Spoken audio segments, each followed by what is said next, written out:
Laziness doesn't exist. Let me repeat that because this is going to blow your mind. Laziness doesn't exist. What you call laziness is disguised fear, strategic procrastination, unconscious self-protection. Think about it. Why can you watch 8 hours of series on the weekend, but can't study 30 minutes for your future? Why do you have energy to scroll Instagram for 2 hours, but don't have energy to start that project that could change your life? The answer isn't laziness. It's fear. And today you're going to discover the 7 signs that what you call laziness is actually pure terror hiding behind a comfortable mask. The Bible says in 2 Timothy 1 verse 7, God has not given us a spirit of fear, but of power and of love and of a sound mind. So tell me, are you living in power or in cowardice disguised as tiredness? Because by the end of this video, you won't be able to use laziness as an excuse anymore, and that will either free you or terrify you. Society sold you a giant lie. They told you some people are born motivated and others are born lazy. That it's a matter of character, willpower, discipline. Lie. Psychologist Devin Price wrote a revolutionary book called Laziness Does Not Exist. Know what he discovered after years of research? That behind every case of laziness there was an unmet need, an unrecognized fear, an unprocessed trauma. Nobody wakes up in the morning thinking, today I'm going to sabotage my life on purpose. But that's exactly what happens when you avoid that important call, postpone that project, run from that difficult conversation. It's not laziness. It's your brain's defense system working in overdrive. First sign it's not laziness, you're selectively lazy. Look how interesting. You don't have energy to work on your business, but have infinite energy to help your friend with theirs. You can't write that book, but can write 50 messages a day in groups. You don't have time for the gym, but have time to watch YouTube for hours. See the pattern? True laziness would be universal. You wouldn't have energy for anything. But that's not what happens. You have energy for everything that doesn't involve risk, exposure, possibility of failure. This isn't laziness, my friend. This is fear curating your actions. As Nelson Mandela said, I learned that courage was not the absence of fear, but the triumph over it. You're letting fear win without even realizing you're fighting. Second sign, you get lazy precisely when you're close to success. This is perhaps the cruelest. The person works months on a project, is 2 weeks from launching, and suddenly, total paralysis. I'm not inspired. I'll wait a bit longer. It needs to be more perfect. Stephen Pressfield calls this resistance in the book The War of Art, that force that gets stronger the closer you are to the goal. Why? Because unconsciously you know, if you launch and it works, your life changes. And change, even positive, terrifies the primitive brain. If it fails, then you have to deal with public failure, shame, judgment.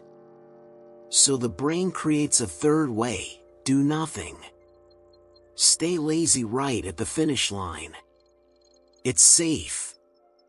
It's familiar. And it's pure fear. Third sign, you have infinite energy when there's an emergency or external deadline. How many times have you been without energy for weeks, but when the deadline tightened, suddenly became superhuman and did everything in 2 days? This proves something fundamental: the energy was there all along. The problem was never lack of energy. It was lack of pressure sufficient to overcome fear. When the pain of not doing becomes greater than the fear of doing, you act. Simple as that. That's why lazy students become productivity machines the night before the exam. It's not magic. It's that finally the immediate consequence surpassed the abstract fear. Tony Robbins said something profound. Change happens when the pain of staying the same becomes greater than the pain of change. You're not lazy. You just haven't felt enough pain yet. Fourth sign, you have impossible standards to begin. I'll wait to have perfect equipment to start the podcast. I'll wait to know everything before launching the course. I'll wait to be in perfect shape before posting photos. This seems like prudence, but it's fear disguised as perfectionism. Brené Brown, vulnerability researcher, discovered something. Perfectionism isn't about excellence, it's about protection. It's a way of saying if I never start, I can never fail. You know who started imperfectly?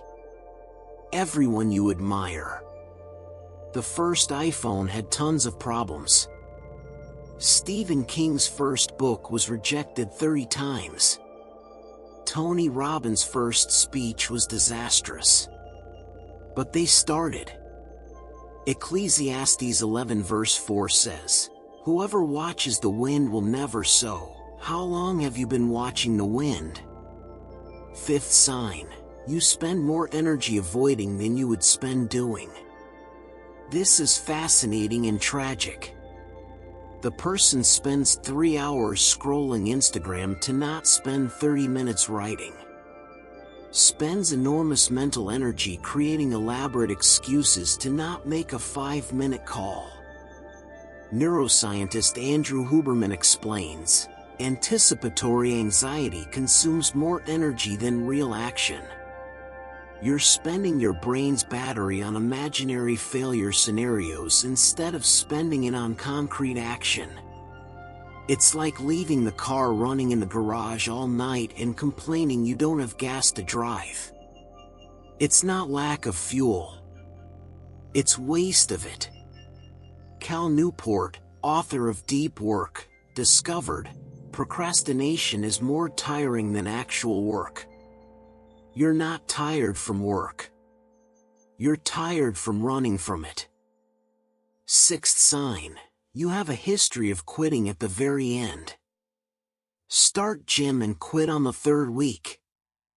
Start online course and stop at module 7 of 10. Relationships that end when they start getting serious. This pattern reveals something deep. You fear success as much as failure. Why? Because success brings responsibility, expectations, visibility. Marianne Williamson wrote something Nelson Mandela used. Our deepest fear is not that we are inadequate. Our deepest fear is that we are powerful beyond measure. Think about it. If you lose weight, you'll have to maintain it. If the business takes off, you'll have to manage it. If the relationship works, you'll have to commit. So unconsciously you sabotage. You get lazy right at the end. It's safer to be the guy with potential who never achieved than the guy who achieved and now has to maintain. Seventh sign, after laziness comes intense shame. True laziness, if it existed, would be indifferent. A truly lazy person wouldn't feel guilt. But you hate yourself afterwards. Punish yourself mentally. Promise tomorrow will be different. This cycle of intention procrastination shame is fear's signature, not laziness. Dr. Kristen Neff, self-compassion specialist, explains, shame is an ego protection mechanism. You punish yourself to not have to admit you're afraid. Because I'm lazy seems more controllable than I'm terrified. Romans 8 verse 15 says, You did not receive a spirit of slavery to fall back into fear. You're enslaved by fear and calling that prison laziness. Now let's get to the science. When you think about doing something important, starting a business, making that call, publishing that content, what happens in the brain? The amygdala, your primitive alarm system, identifies threat. Not physical threat, but threat to ego, identity, emotional security. Then it triggers cortisol and adrenaline. Your body literally enters survival mode.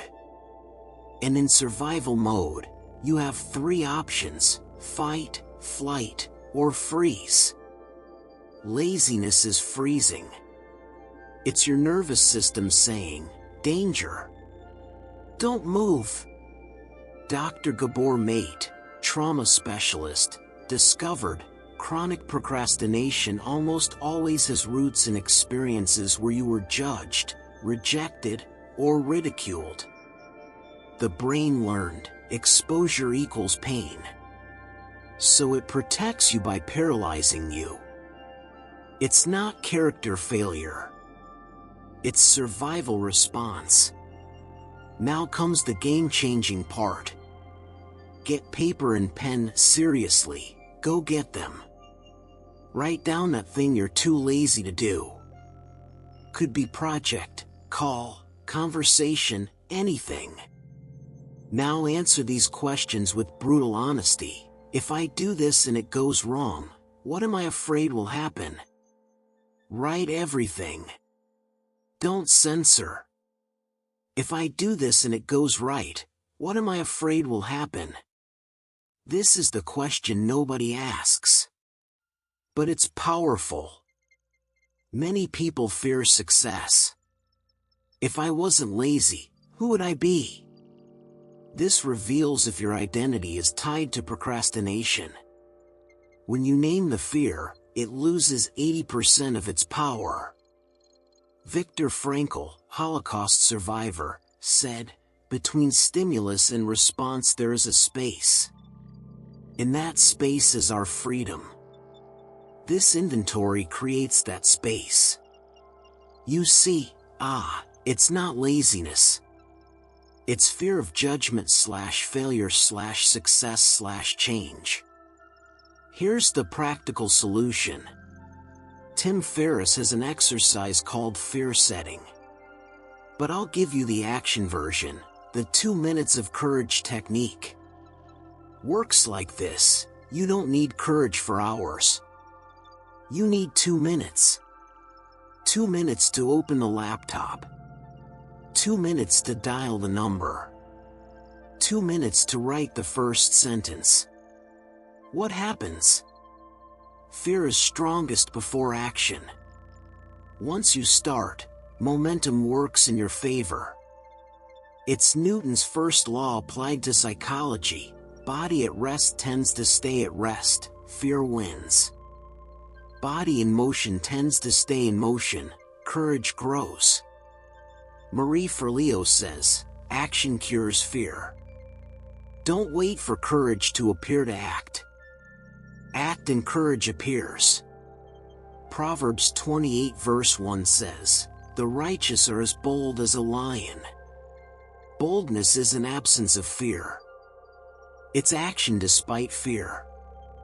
2 minutes. That's all. Can you have courage for 2 minutes? The final piece of the puzzle is changing the story you tell about yourself. Every time you say "I'm lazy," you reinforce the wrong identity. An identity controls behavior. James Clear, author of Atomic Habits, teaches, every action is a vote for the person you want to become. When you act despite fear, you vote, "I'm courageous." When you procrastinate and call it laziness, you vote, "I'm lazy." Which identity are you building? Start changing the vocabulary. Instead of "I'm lazy," say "I'm afraid and I'll act anyway." See the difference? One is permanent and defeatist. The other is temporary and empowering. The Bible says in Philippians 4 verse 13, "I can do all things through Christ who strengthens me."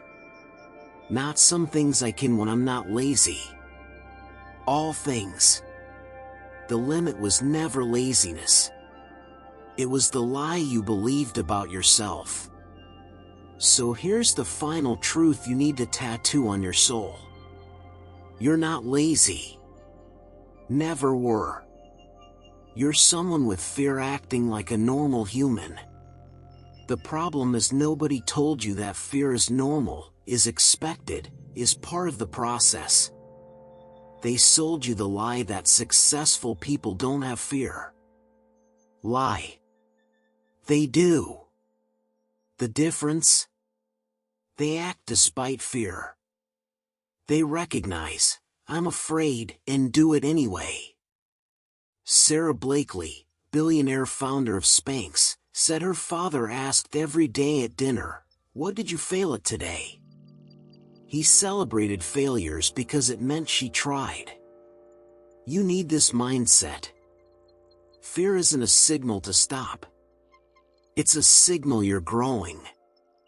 Elizabeth Gilbert, author of Big Magic, writes letters to her fear. "Dear fear, I know you're there. You can come along. But you're not driving. And you definitely won't choose the music." That's the level. A year from now you'll look back. The only question is, will you regret another year lost calling fear laziness? Or will you celebrate the year you finally stopped lying to yourself and started acting despite the terror? Because time passes anyway. Fear won't go away. It'll be there next year, in 5 years, in 10 years. The variable isn't fear. It's your decision to act despite it. 2 Corinthians 5 verse 7 says, "We live by faith, not by sight." You don't need to see the whole path. You need to take the next step even while trembling. Muhammad Ali said, "I only count my sit-ups when they start hurting, because those are the ones that count." Your actions only count when you act despite fear. The rest? Comfort zone disguised as life. So stop calling fear laziness. Stop punishing yourself for what is actually unconscious self-protection. Recognize, "I'm afraid." And then, with shaky legs and racing heart, do it anyway. Because in the end, the only thing worse than doing it afraid is not doing it and spending life wondering what if. And that, my friend, is the only laziness that really exists, the laziness of living fully. Gandhi said, "Be the change you want to see in the world." But before that, be honest about fear. Because only truth sets free. And the truth is, you're not lazy. You're just waiting for permission to be afraid and act anyway. That permission? You just received it. Now go. And you know what's the most insane part? Now that you know it's not laziness, you're going to notice all the other places where your mind deceives you. Because laziness is just one of the masks.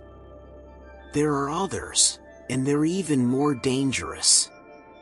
Like that voice that says you don't deserve it, or the one that whispers it's not the right time. These lies are so subtle you don't even realize you're being controlled. And what if I told you your mind is lying to you right now, at this exact second, about who you really are? Because laziness doesn't exist. But you want to know what else doesn't exist the way they taught you? That's for the next video. For now, remember, you're not tired of trying. You're tired of pretending you're not afraid. Now go out there and act with fear, not despite it, with it. Until the next inconvenient truth.